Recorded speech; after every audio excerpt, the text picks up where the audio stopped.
I'm trying, and you're not. So until you do it, I'm the boss.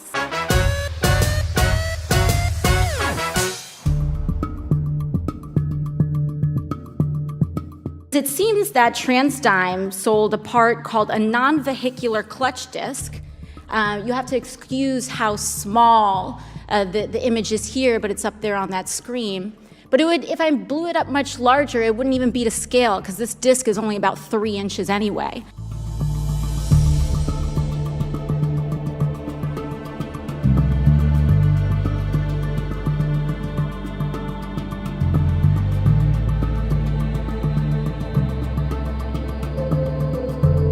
A pair of jeans can cost $32. Imagine paying over $1,000 for that. But the good news here is that what I've found is that the cost of about 149 of these clutch discs will cost, at cost, is about $4,768, except TransDigm charged the public $215,007. That is a margin of about $210,239. Mr. Howley, are you aware how many doses of insulin we could get for that margin? I'm not. In a single payer healthcare system, an insulin dose can cost about $137 a vial. I could have gotten over 1,500 people insulin for the cost of the margin of your price gouging for these vehicular discs alone. The incidence of diabetes, according to the CDC, is about 7 people in 1,000, which means I could have covered the insulin costs of a community of 21,400 people for the cost of your price gouging of the public on a non-vehicular clutch disc alone. I could have sent 21 kids to college. I could have sent 18 toddlers to free preschool for a year in the most expensive city in America. So my question to you is, why should we give you another dime? It seems to me the government always has the choice of what to buy and what not to buy from us. We believe that we provide the government with well-designed, well-manufactured, high-quality product. We deliver it in a timely fashion, and we support it when there's a problem. How much competition do you have? How many competitors do you have in this market? We have I don't know this individual part, just because we make 200,000 parts, but I would say there's almost no product we make where there aren't other alternatives to buy the part. But it could be one alternative, 2 alternatives, or 1,000 alternatives. Not 1,000. Not 1,000. Some number of alternatives. So it's not a always selected originally in a competitive process when the airplane's designed. Where we're selected because of our price, our technology, our delivery, our contract terms, whatever. You know, I find this interesting because this term free market comes up very often, but I don't think people really understand what that means, because so often it's not a free market at all. It's a captive market. It's one where we're forced to choose between 2 to 3 people. Oftentimes in these processes, there is significant argument and there's significant evidence that there's collusion in these markets, that it's not a perfectly competitive market, because a perfectly competitive market requires a large amount of competitors.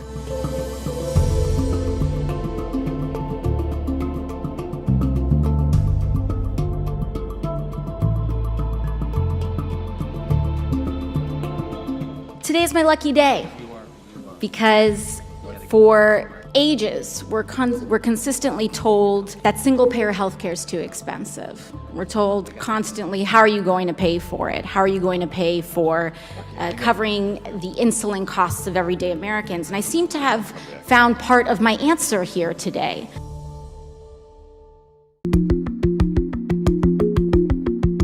Right now, Amazon can scan your face without your consent, all of our faces without our consent, and sell it to the government, all without our knowledge, correct?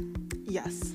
And, you know, Mr. Chair, I'd like to seek unanimous consent on how Amazon actually met with ICE officials over a facial recognition system that could identify immigrants. I'd like to submit this to the congressional record. Without objection. Thank you so much.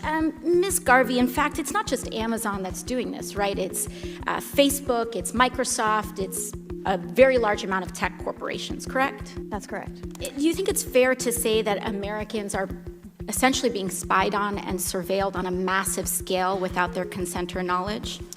I would make a bit of a distinction between what Facebook and other companies are doing, but yielding to Ms. Bulamwini for more specifics on this.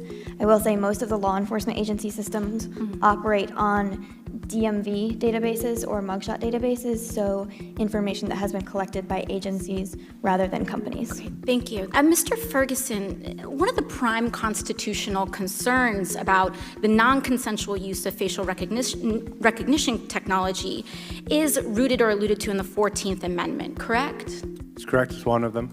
And right now, companies, governments, agencies can essentially steal or use your biometric data from you without your consent. And this is outrageous, right? Because this is America, and we have a right to privacy. Isn't that right, Ms. Koliani? That's absolutely right. Thank you so much. Ms. Bulamwini, I heard your opening statement, and we saw that these algorithms are effective to different degrees. So are they most effective on women? No, Are they most effective on people of color? absolutely not. Are they most effective on people of different gender expressions? No, in fact, they exclude them. So what demographic is it mostly effective on? White men. And who are the primary engineers and designers of these algorithms? Definitely white men. So we have a technology that was created and designed by one demographic that is only mostly effective on that one demographic, and they're trying to sell it and impose it on the entirety of the country.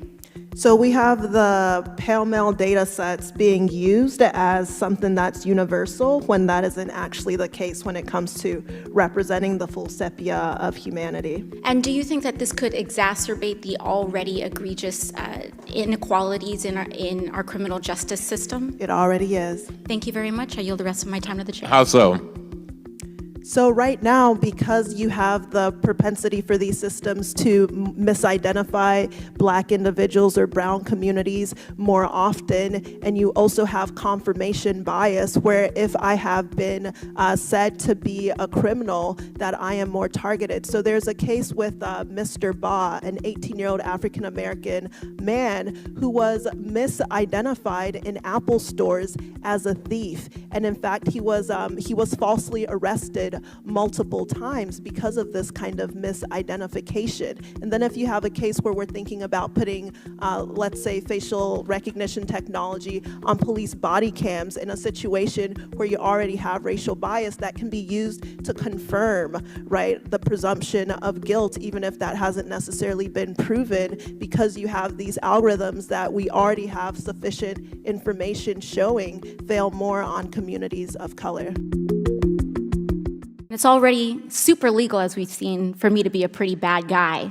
So it's even easier for the President of the United States to be one, I would assume. That's right. Thank you very much. Let's play a lightning round game. I'm going to be the bad guy, which I'm sure half the room would agree with anyway.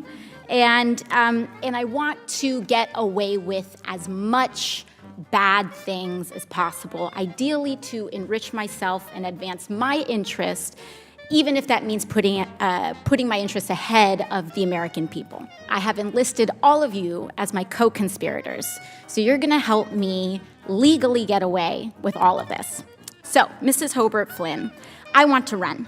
If I want to run a campaign that is entirely funded by corporate political action committees, is there anything that legally prevents me from doing that? No.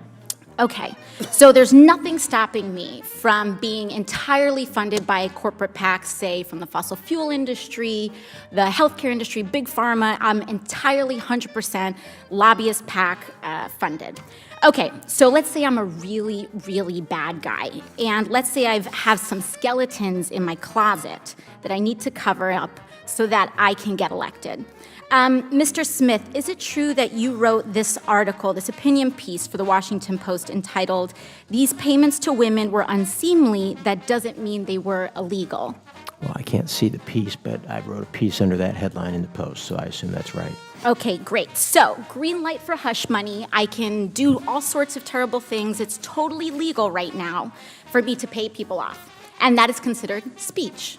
That money is considered speech. So I use my special interest dark money funded campaign to pay off folks that I need to pay off and get elected. So now I'm elected, now I'm in. I've got the power to draft, lobby, and shape the laws that govern the United States of America. Fabulous. Now, is there any hard limit that I have? Perhaps Mrs. Hobart Flynn, is there any hard limit that I have in terms of what legislation I'm allowed to touch? Are there any limits on the laws that I can write or influence, especially if I'm based on the special interest funds that I accepted to finance my campaign and get me elected in the first place? There's no limit. So there's none. So I can be totally funded by oil and gas. I can be totally funded by Big Pharma, come in, write Big Pharma laws, and there's no limits to that whatsoever. That's right. Okay, so awesome. Now, Mr. Mirabani, the last thing I want to do is get rich with as little work possible. That's really what I'm trying to do as the bad guy, right?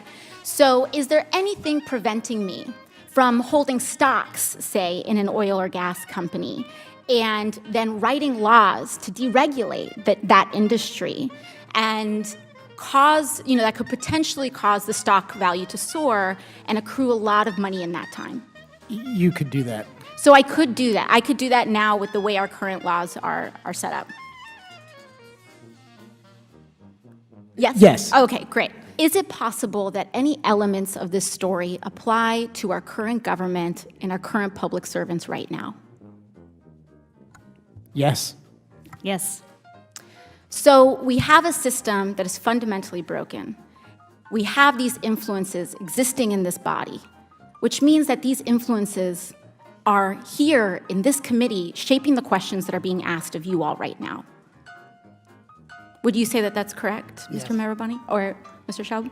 Yes. All right, so one last thing, Mr. Schaub. In relation to congressional oversight that we have, the limits that are placed on me as a congresswoman, compared to the executive branch and compared to, say, the President of the United States, would you say that Congress has the same sort of standard of accountability? Is there more teeth in that regulation in Congress on the president, or would you say it's about even, or more so on the federal? In terms of laws that apply to the president, yeah, there's just almost no laws at all that apply to the president. So I'm being held, and every person in this body is being held to a higher ethical standard than the President of the United States. That's right, because there are some ethics committee rules that apply to you. And it's already super legal, as we've seen, for me to be a pretty bad guy. So it's even easier for the President of the United States to be one, I would assume. That's right. Thank you very much.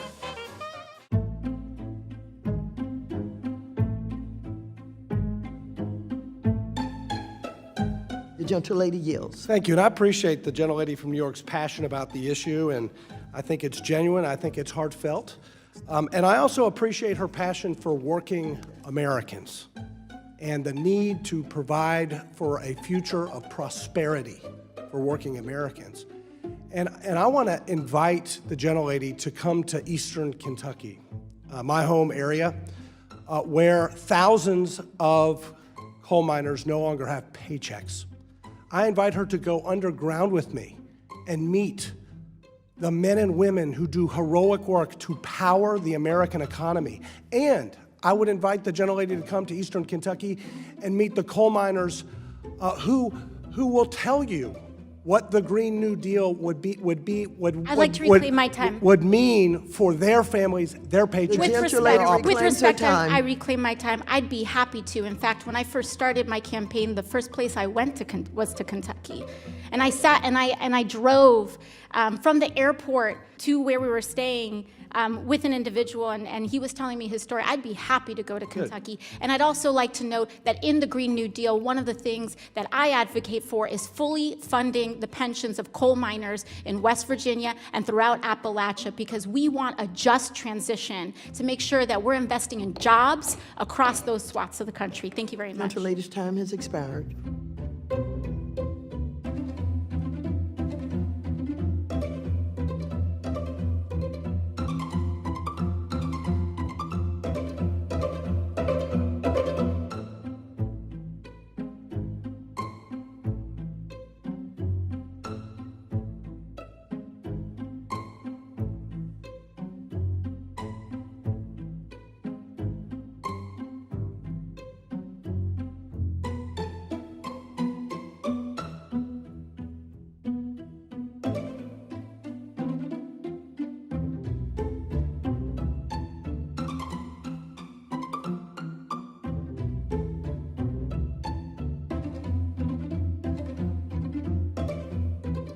if we tell the American public that we are more willing to invest and bail out big banks than we are willing to invest in our farmers and our urban families, then I don't know what we're here doing.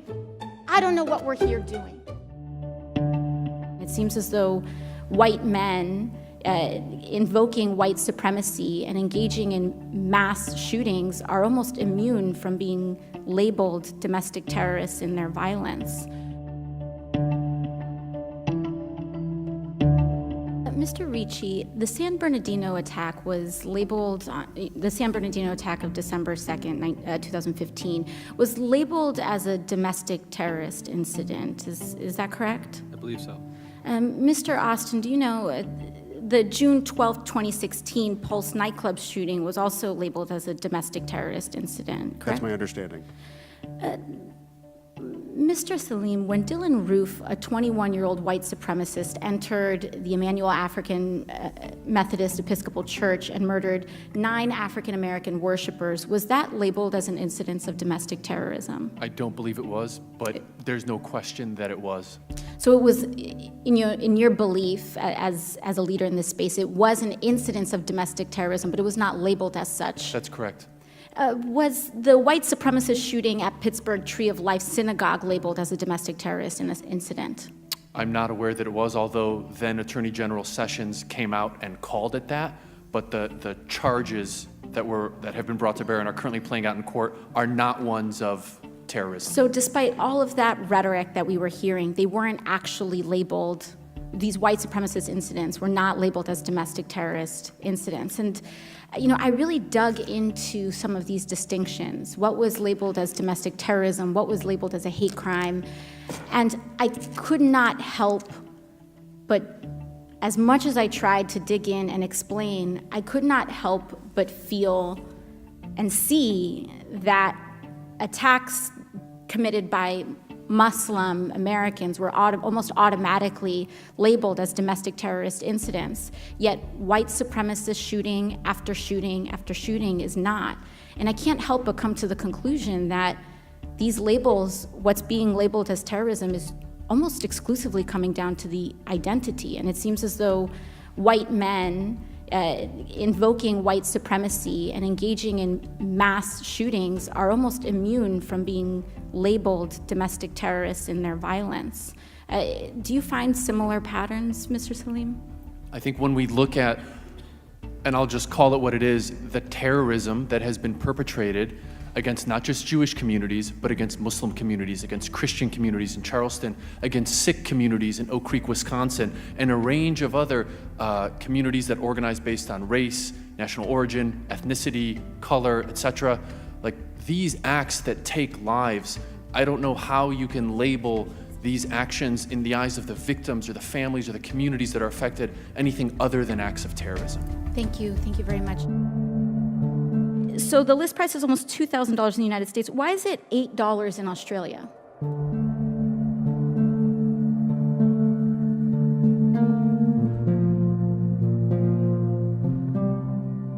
Mr. O'Day, you're the CEO of Gilead. Is it true that Gilead made $3 billion in profits from the sales of Truvada in 2018? $3 billion in revenue. Oh, yes, in revenue, thank you. And very quickly, the current list price is $2,000 a month in the United States, correct? The current list price is $1,780 in the United States. And just to correct, the $3 billion was a global figure. Okay, for Truvada for PrEP in 2018. So the list price is almost $2,000 in the United States. Why is it $8 in Australia? Truvada still has patent protection in the United States, and in the rest of the world it is generic. There's no reason this should be $2,000 a month. People are dying because of it, and there's no enforceable reason for it.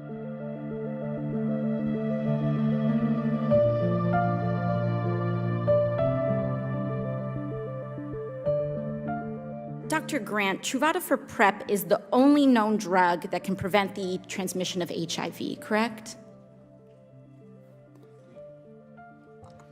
It's the only medication that's been approved by the FDA.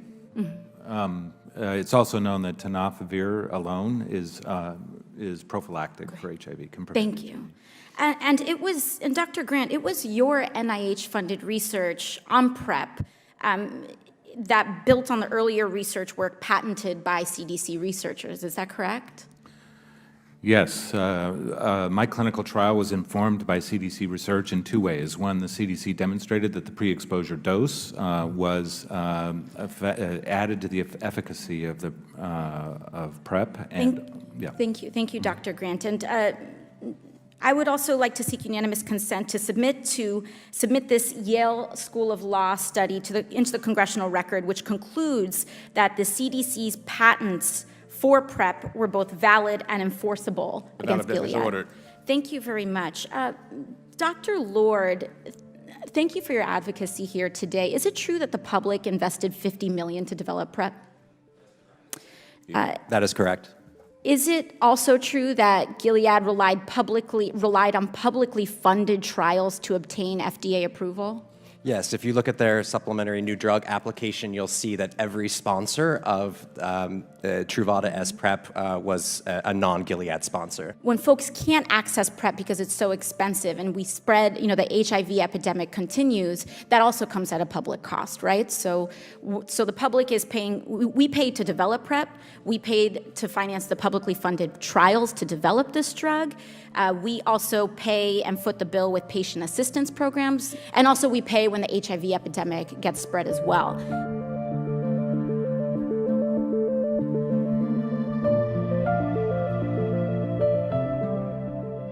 And will be generically available in the United States as of September in 2020, based upon Gilead agreeing to support generic entries 1 year So early. I think it's important that we notice here that we, the public, we, the people, developed this drug, we paid for this drug, we led and developed all of the grounding patents to create PrEP, and then that patent has been privatized, despite the fact that the patent is owned by the public. We refuse to enforce it. There's no reason this should be $2,000 a month. People are dying because of it, and there's no enforceable reason for it. We own the core intellectual property for it, and as a result, people are dying for no reason. So the public is acting as early investor, putting tons of money in the development of drugs that then become privatized, and then they receive no return on the investment that they have made. Right.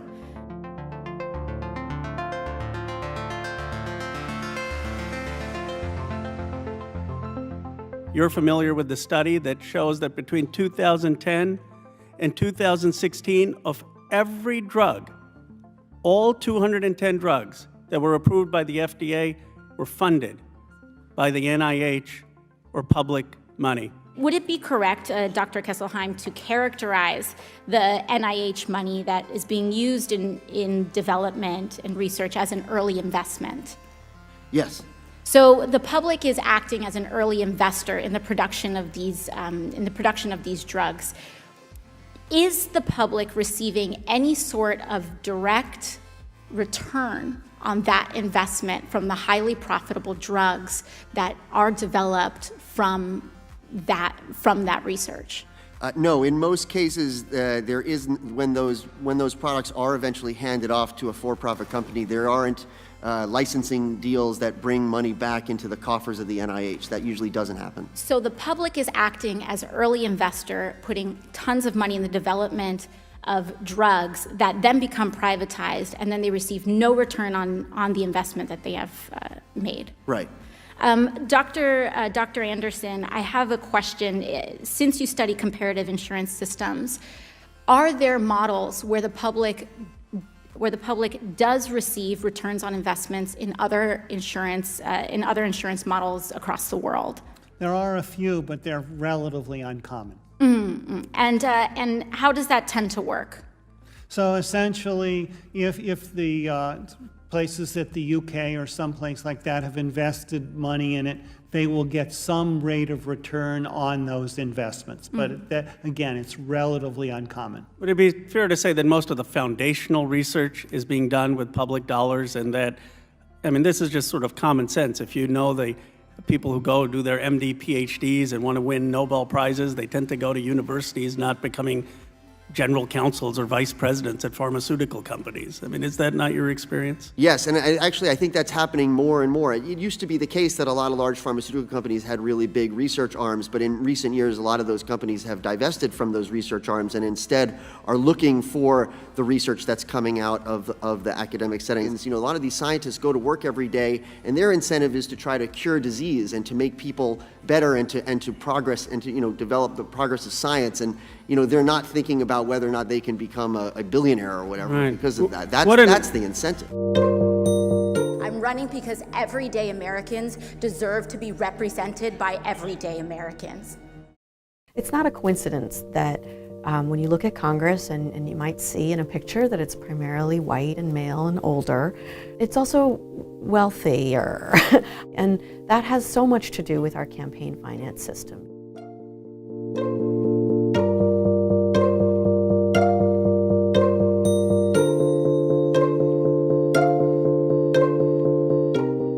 He's going to tell me I'm small, that I'm young, that I'm inexperienced. Alexandria Ocasio-Cortez was working in restaurants. Cori Bush was a nurse. Paula Jean Swearingen is a coal miner's daughter. Amy Vilela was an executive, but she had worked her way up from poverty to that place. Each of them was the type of person who isn't supposed to run for office. And the only way it's possible for people like that to run for office and to open a space so that regular working people can have representation in our federal government is to run these types of grassroots campaigns.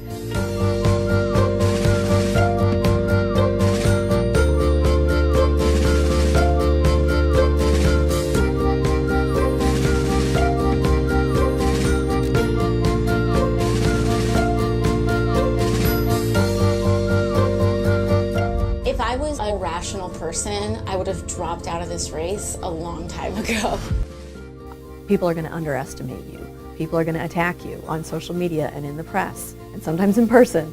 So what you have to do is have a story about yourself and your reasons for running that is good enough and strong enough to inspire legions of people to get behind you, to really motivate groups of volunteers to knock on those doors, to make those phone calls, to have those conversations on doorsteps.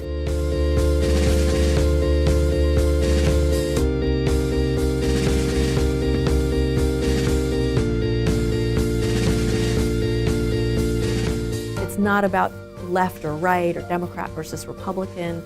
It's about up and down. It's about the party establishment and people who have been in power for a long time versus communities who feel they don't have a voice and they do deserve one.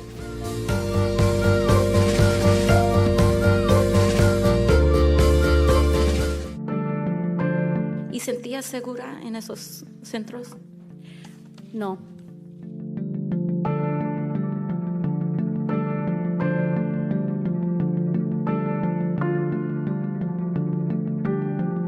Vinimos a Estados Unidos, donde yo esperaba construir una vida mejor y más segura para mi hija Marie. Lastimosamente, vi morir a mi niña, lenta y muy dolorosamente, unos meses antes de su segundo cumpleaños. Ella dejó de existir. Me duele revivir esta experiencia y recordar lo que yo sufrí, pero estoy aquí porque el mundo debe saber lo que está sucediendo con tantos niños en las cárceles dentro de la detención de ICE. Mi hermosa niña se ha ido ahora, pero espero que su historia estimule al gobierno de los Estados Unidos a actuar para que niños no mueran por negligencia y maltrato que dan. Gracias, señora Juárez, por venir aquí hoy con el valor de compartir su historia.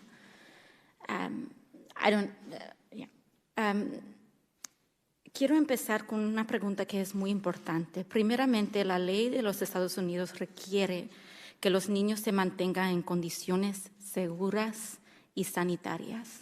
Usted y su hija bebé estaban aquí en estas condiciones. En la opinión de usted, ¿estas condiciones estaban seguras y sanitarias? ¿Sí o no? No. No estaban seguras ni sanitarias. Pero también quiero preguntarle una cosa más. ¿Ha visto con sus propios ojos una cultura de crueldad adentro de estas facilidades? Cuando yo estuve en detención en las jaulas, nos dieron una entrevista telefónicamente con los oficiales de Inmigración ICE, en la cual a mí me hablaron sobre qué era lo que yo venía a hacer en el país, a qué y por qué. Yo le respondí que yo venía a sacar adelante a mi hija, pero ellos casi no nos dejaban hablar. Y él me dijo con estas palabras: tú sabes que este es un país de americanos, que mi presidente es Donald Trump y que te podemos quitar a tu hija y a ti te podemos encerrar en la cárcel. Y yo recuerdo que yo me puse a llorar porque me quedé sin palabras como para poder responderles. Eso para mí es maltrato. ¿Recuerda si en algún momento usted o cualquier otra mujer en el centro fueron llamadas por nombres groseros por los oficiales de la patrulla fronteriza? Nombres groseros, no, pero sí palabras que a nosotros nos afectaban. ¿Y cuál palabras? Como ustedes son inmigrantes, cosas así inofensivas. A mí no tanto, pero solo en la llamada me dijeron esas fuertes palabras en la cual me dejaron sin responderles y con el derecho y la oportunidad de responderles del por qué yo venía a este país. ¿Y sentía segura en esos centros? No. And Mr. Chair, I just think it's extremely important that this is noted, that this is not an issue. You know, there are debates about money and resources. That's for another day. But what is being pointed to here is a culture of cruelty. To have a CBP officer tell a migrant woman escaping unspeakable horrors in her home country and tell them this country is for Americans, and to threaten separating her from her daughter, to threaten a human rights violation, is extraordinarily concerning and at a bare minimum grounds for serious investigation by this committee and other entities. Thank you. And that's what we're doing. So thank you very much, Ms. Ocasio-Cortez. I will be damned if the same politicians who refused to act then are going to try to come back today and say we need a middle of the road approach to save our lives. That is too much for me.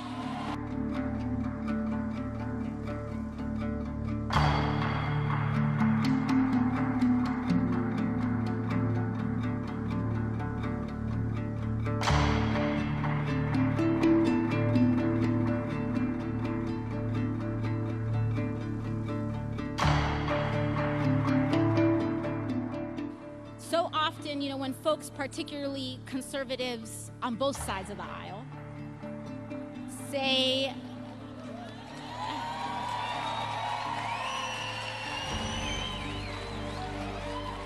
when they say that calling for a Green New Deal is, quote, too much or too extreme or too radical, no middle ground is right. Because I'm always curious, but I'm always curious when they say that, oh, it's too much. What do they actually mean by that? Is 100% clean and renewable energy too much? Is fighting for dignified jobs that pay people enough to live too much? Is proposing a solution on the scale of the climate crisis to solve it too much? No. But let me tell you what's too much for me. Here's what's too much for me. What's too much for me is politicians looking and allowing babies' blood to get poisoned in Flint for corporate profits. That is what is too much for me. What's too much for me is coal barons coming up to Washington, D.C., demanding bailout after tax break after bailout for themselves, and then not even paying their own miners' pensions and put their own miners' health care. That is what is too much for me. That is too much for me. What is too much for me is the fact that ExxonMobil knew exactly that climate change was real and man-made as far back as 1970, and instead of being part of the solution, they paid millions of dollars to lobby and lie and confuse the American public about it, endangering generations to come. That is too much for me. What is too much for me is the fact that in 1989, the year that I was born, the year that many of us were born, and in years after and right before, that politicians were first informed by NASA, that Congress was first notified by NASA that climate change was going to threaten my life and everyone here's life to come, and they did nothing. That is too much for me.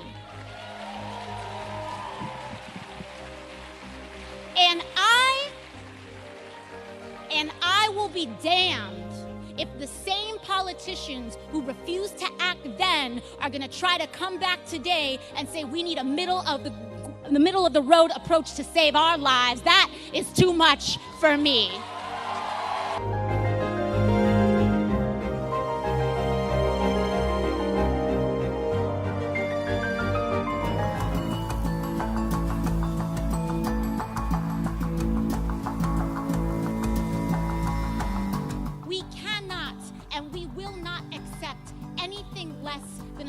To save ourselves, and that's exactly what this is. Is white supremacy not a global issue?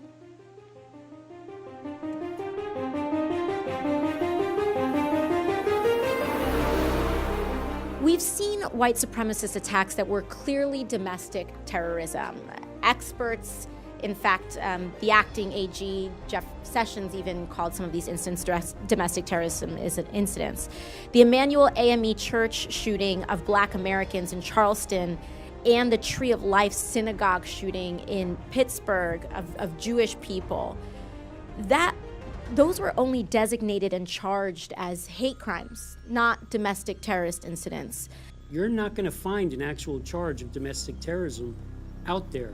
If you look at Title 18, right? If you're looking for... Well, it says here that, but at the San Bernardino shooting or the Orlando Pulse nightclub shooting, they were designated and charged as domestic terrorist incidents. They were charged, I'd have to go back and look, they were charged likely with, if there was a connection to a foreign terrorist organization, it would likely fall under 18 U.S.C. 23 A or B. So because the perpetrator was Muslim, doesn't it seem that because the perpetrator is Muslim, that's not correct. That has nothing that to do, the designation would say it's a foreign organization? It's not correct. That is not correct. Okay. Can you explain why? So, homegrown violent extremists, most of the people we arrest in the United States, homegrown violent extremists, self-radicalized, born in the U.S., doesn't matter what religion. But the Orlando Pulse Club shooter meets those qualifications, and you're implying... He was worked as an international terrorist because he was following under the definition... But he was homegrown and self-radicalized. Extremist cases, how we work homegrown violent extremist cases, under the global jihad, we worked under international terrorism. That is correct. Is white supremacy not a global issue? It is a global issue. So why are they not charged with foreign...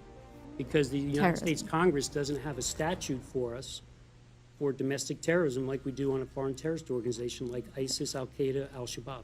Could you see how this could create issues and discrepancies with how violent extremism by Muslim perpetrators could potentially, even if it's unintentional, but that there are holes and there are gaps here, not through your fault or any one specific person's fault. It could be our fault as Congress.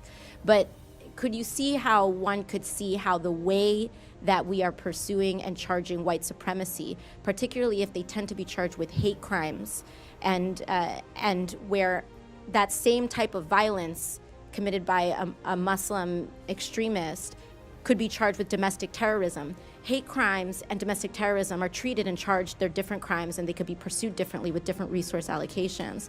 Can you see how people would say that these are being treated differently? This is a pattern about some people being subject to the rule of law and others not.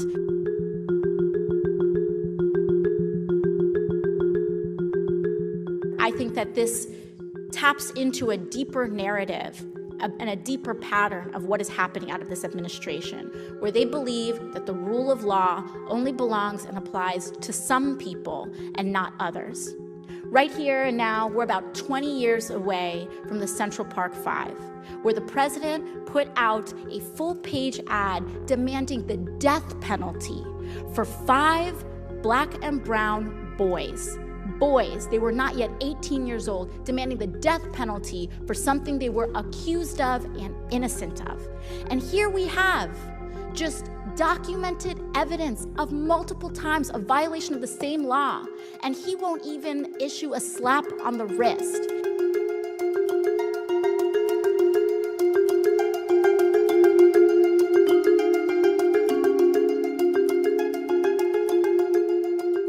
Let me know when the jail sentence starts. This is a pattern about some people being subject to the rule of law and others not. And when that happens, there is no rule of law at all.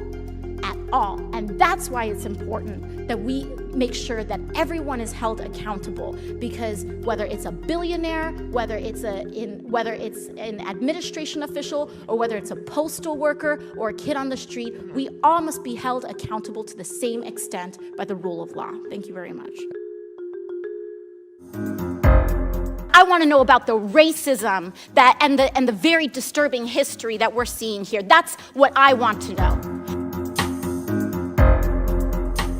The census is a constitutionally mandated operation that we are required to implement every 10 years. It is one of the most vital and sensitive things that we do in our government.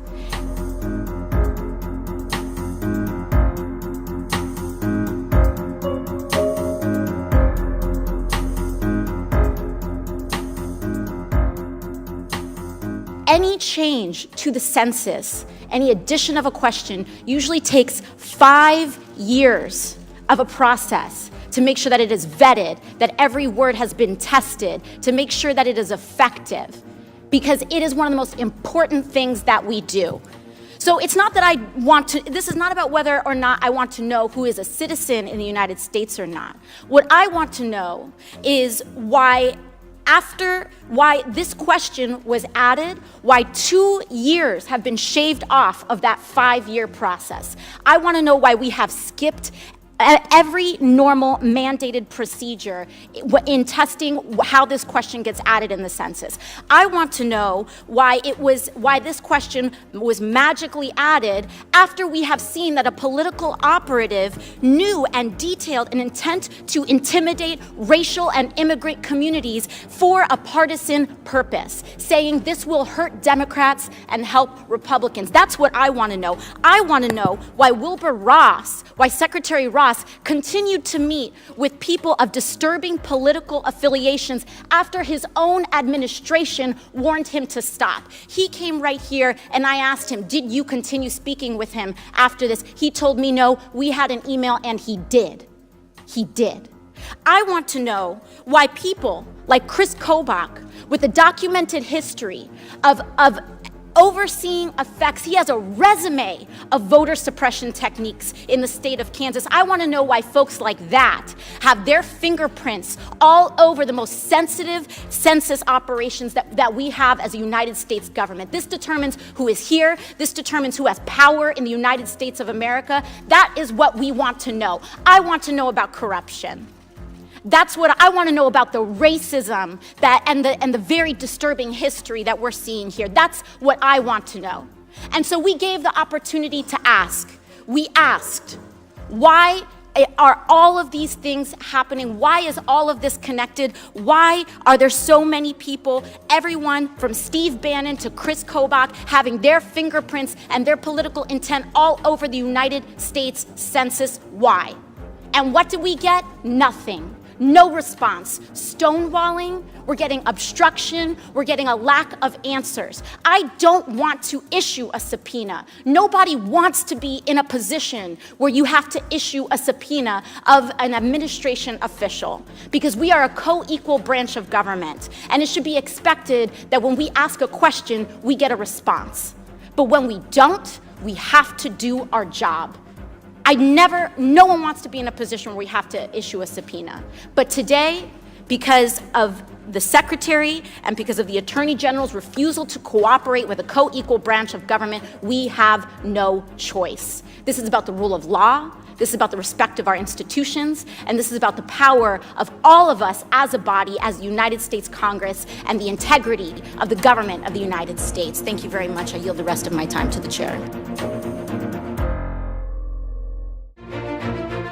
In 2019, in an era where we think that where we have insulin for sale and we try to skim off the profits of life-saving medications, it is radical to believe that caring for our veterans should not be for sale in America.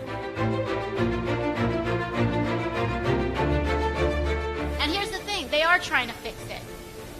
But who are they trying to fix it for, is the question we gotta ask. And this is who they're trying to fix it for. They're trying to fix the VA for pharmaceutical companies. They're trying to fix the VA for insurance corporations. And ultimately, they're trying to fix the VA for a for-profit healthcare industry that does not put people or veterans first. And so we have a responsibility to protect it. Because if it is any community that deserves Cadillac, first-class health care in the United States of America, it is our military service members and veterans. Period.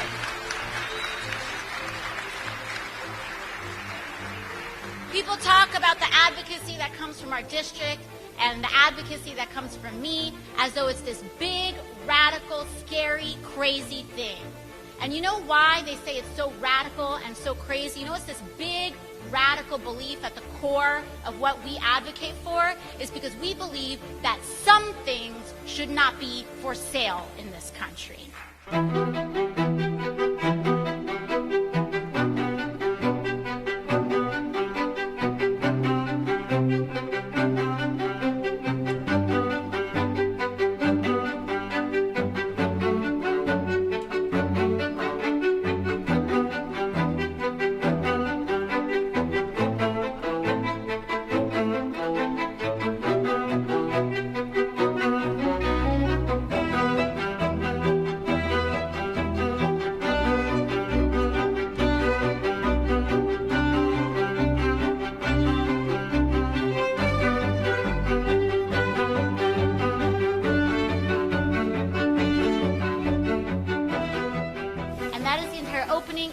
That we have seen when it comes to privatization is the idea that this thing that isn't broken, this thing that provides some of the highest quality care to our veterans somehow needs to be fixed, optimized, tinkered with until we don't even recognize it anymore.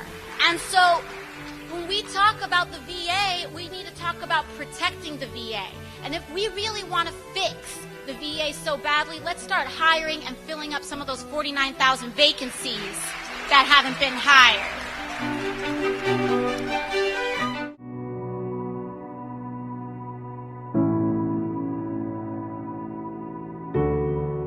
The United States is running concentration camps on our southern border. And that is exactly what they are. They are concentration camps. If that doesn't bother you,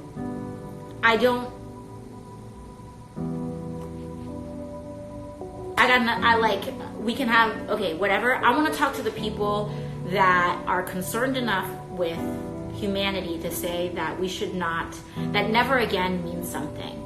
And that the fact that concentration camps are now an institutionalized practice in the home of the free is extraordinarily disturbing. Does she not owe every Jew on this planet an apology? Has she ever been to Yad Vashem in Jerusalem, or Auschwitz-Birkenau in southern Poland, or Dachau in Germany? Never again is the phrase that Jews all over the world use to make sure that the extermination between 1939 and 1945 never happens again. And she's using concentration camps to describe what's happening on the southern border. How in the world is that acceptable?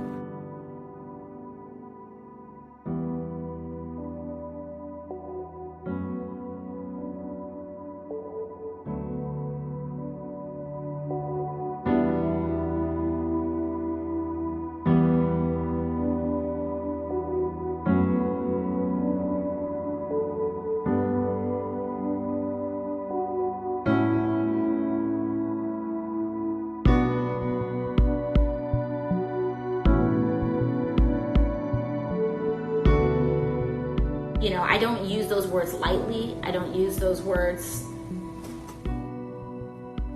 to just throw bombs. I use that word because that is what an administration that creates concentration camps is. A presidency that creates concentration camps is fascist. And it's very difficult to say that, because it is very difficult to accept the fact that that is how bad things have gotten. But that is how bad things have gotten.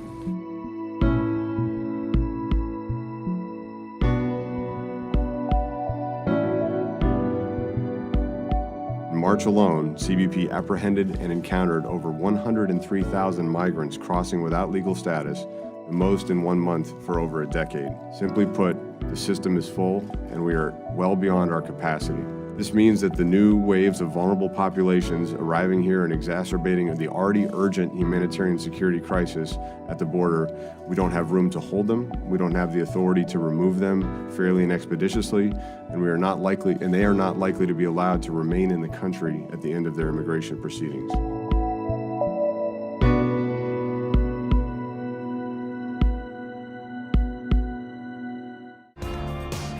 I'm trying and you're not. So until you do it, I'm the boss. How about that? You heard it here. I went to go visit these people that were planning this civic action in a church, and they said, you know, this was right after the UN report came out that said we had 12 years left to address climate change, or our Earth will irrevocably change for the worse. And they said, we have to do something. I'm literally looking at people who are 14, 15 years old, and I'm not, you know, I'm 29, and I know that this is gonna be the world that we're gonna have to deal with, that we're gonna have to live in. And with all due respect to my colleagues, but especially in like the Republican Party, it's like, you're not gonna have to live with this problem. You're just, I'm sorry. I.e., you're Like, too old. I mean, around. but seriously, and it's not to create like an ageism issue, because there are people in older generations that have been fighting for the right thing for decades, since the 70s, and you know, they created the EPA and they've been fighting on these issues. But there are a lot of other people that are just like not dealing with it. And I'm looking at these people who are like 14, 15 years old in the eye, and they're like, help us. The power is in the person who's trying, regardless of the success. If you're trying, you've got all the power, you're driving the agenda, you're doing all this stuff. Like, I just introduced Green New Deal 2 weeks ago, and it's creating all of this conversation. Why? Because no one else has even tried. because no one else has even tried. So people are like, oh, it's unrealistic, oh, it's vague, oh, it doesn't address this little minute thing. And I'm like, you try. You do it. Right. Because you're not. So until you do it, I'm the boss. That's How about that? You heard it here. And when it comes to shaping the national conversation, frankly, I think it's because there's so few people that are trying on a level where they are risking something of themselves. You know, there's that famous Teddy Roosevelt quote. It's the person in the arena. They said, "Man, now is woman in the arena."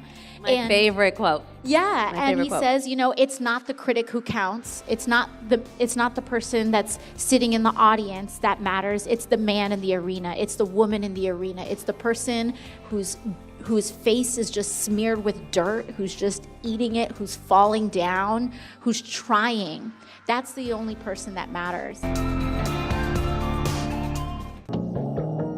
There's an exception for those drugs that have been shown medical promise, but we cannot prove that medical promise unless we fund the research.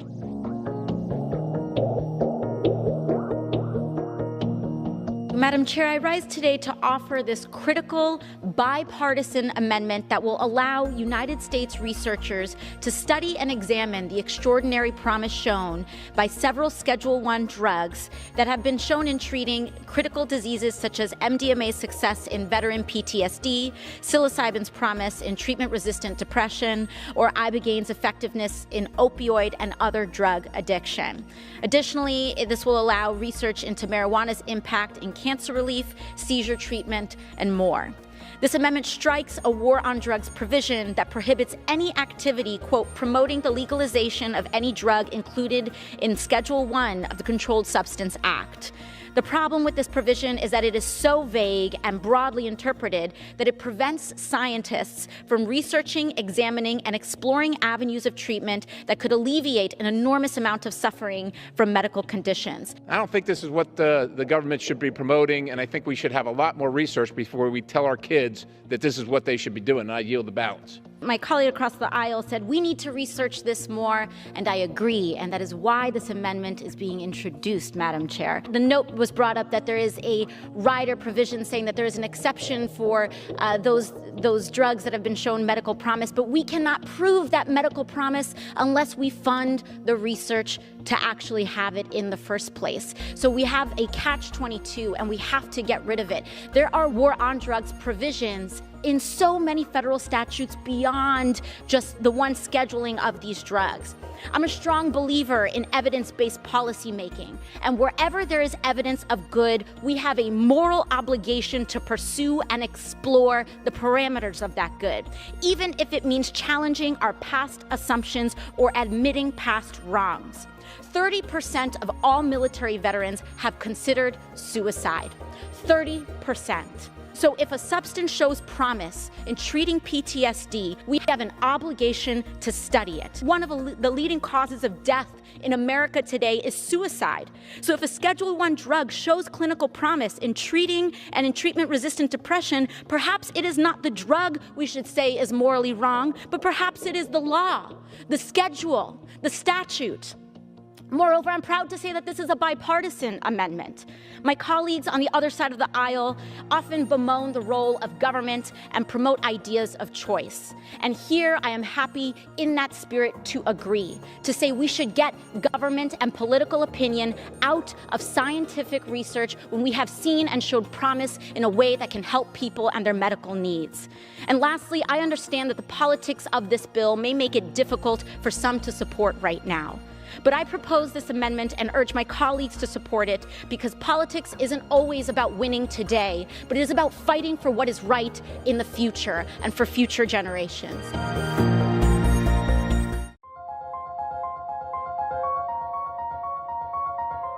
Do we live in a moral world that allows for billionaires?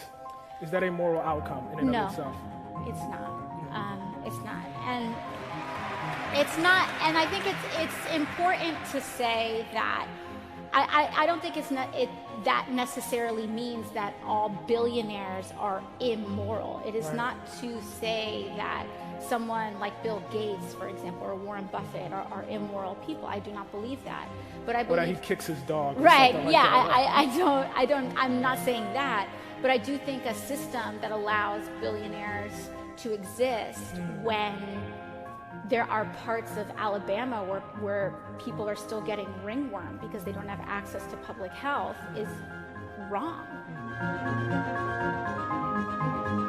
Well, first of all, I mean, the fact is ringworm isn't deadly. I mean, people get it's like foot fungus. About these people who have ringworms in Alabama, I don't know if she's ever been to Alabama, but I don't believe she has a clue.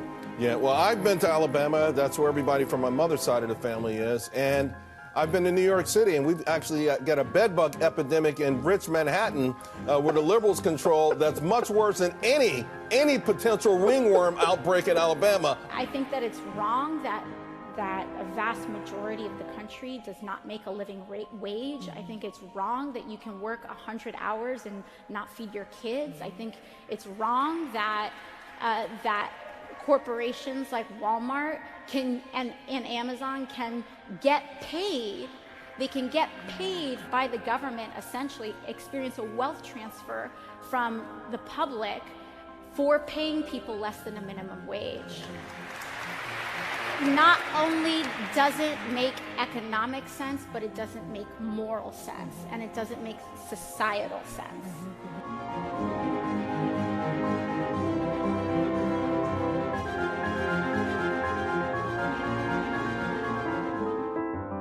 What kind of society do we want to live in? Are we comfortable with a society where someone can have a personal helipad while this city is experiencing the highest rates of people experiencing homelessness since the Great Depression? Should those two things coexist at the same time? Where do we draw the line in excess?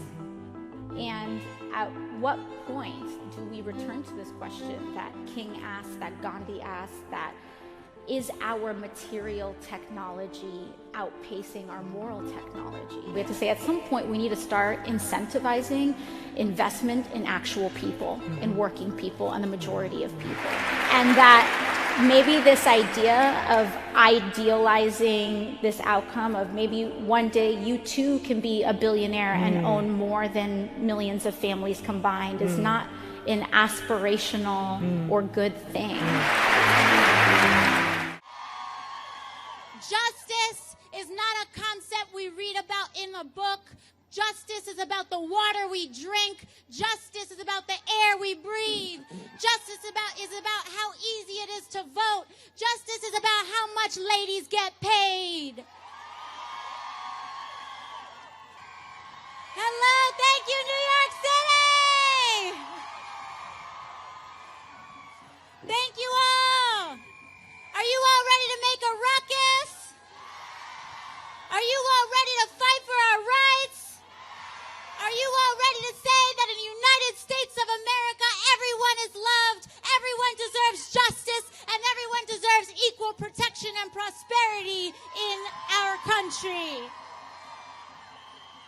It is such an honor to be here, and I don't think it's a coincidence that we're gathering here today, the weekend before Martin Luther King Day. Because I believe that this moment and where we are right now is a resurgence from where the civil rights movement left off. And we are here to carry the torch forward, because when we talked about racial and economic justice, racial and social justice, we started to really extend those issues to the issues of economic justice, environmental justice, and the intersectionality and interconnectedness of all our fights. Justice is not a concept we read about in a book. Justice is about the water we drink. Justice is about the air we breathe. Justice is about how easy it is to vote. Justice is about how much ladies get paid. Justice is about if we can stay with our children after we have them for a just amount of time, mothers, fathers, and all parents. Justice is about making sure that being polite is not the same thing as being quiet. In fact, oftentimes the most righteous thing you can do is shake the table. Last year, we took the power to the polls. And this year, we're taking power to the policy because we have taken back the House of Representatives. And that's just step one. This year, we are going to organize. This year, we're going to fight for voting rights. This year, we're going to keep pushing because 2020, in 2018, we took the House of Representatives, and through 2020, we're going to take the White House and the Senate too. That's what we're going to do. Because we need to advance and fight for an America where all people are welcome and no people are left behind. And I know that while this year has been historic, there's a lot more Congresswomen left here in this audience right now. There's a lot more city council women. There's a lot more workers that will be building businesses. There's a lot more. And I know that there's a future president out here too. Let us remember that a fight means no person left behind. So when people want to stop talking about the issues that black women face, when people want to stop talking about the issues that trans women or immigrant women face, we got to ask them, why does that make you so uncomfortable? Because now, this is the time when we're going to address poverty. This is the time we're going to address Flint. This is the time we're going to talk about Baltimore and the Bronx and wildfires and Puerto Rico.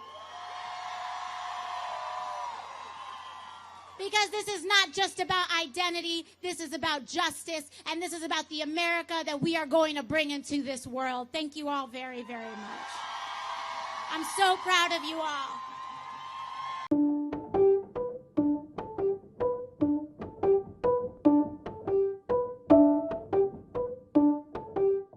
Hello? Hi. Hey, how's it going? Hey, I'm well. How are you all?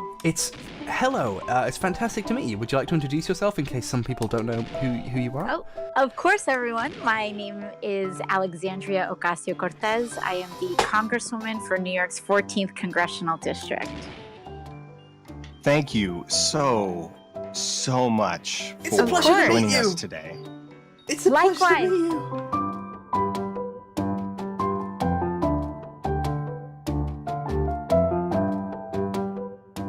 It's a no-brainer. Trans rights are civil rights are human rights. Woo! Thank you so much for saying that. There was legislation that a Democrat was trying to propose that was essentially a protection for our immigrant community, and but it was a constitutional protection, I believe. And so we actually didn't co-sponsor it, and we actually pushed back on it because introducing legislation that pretty much already reasserts what's in the Constitution makes it feel like it's up for debate. Like if they Well voted said. if they voted if they voted down the law, it would almost make the constitutional guarantee seem less valid. Yeah. And so we actually pushed back against it, even though that it may seem kind of like a twisted logic or counterintuitive of sorts. Well, once you put that stuff up for discussion, that's bad. Yeah. Exactly.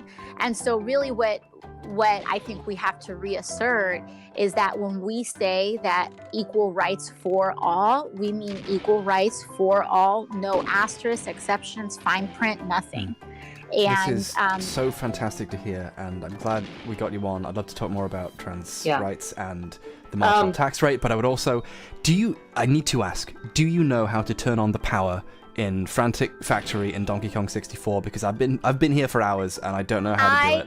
Do not. I'm Okay. sorry. Donkey Kong 64 is outside of my wheelhouse. Well, that's In okay. terms- Your wheelhouse is really, really good. I never owned an N64, though I do think it's probably the best system out of all of them. I never owned an N64, but I used to go to my cousin's house all the time.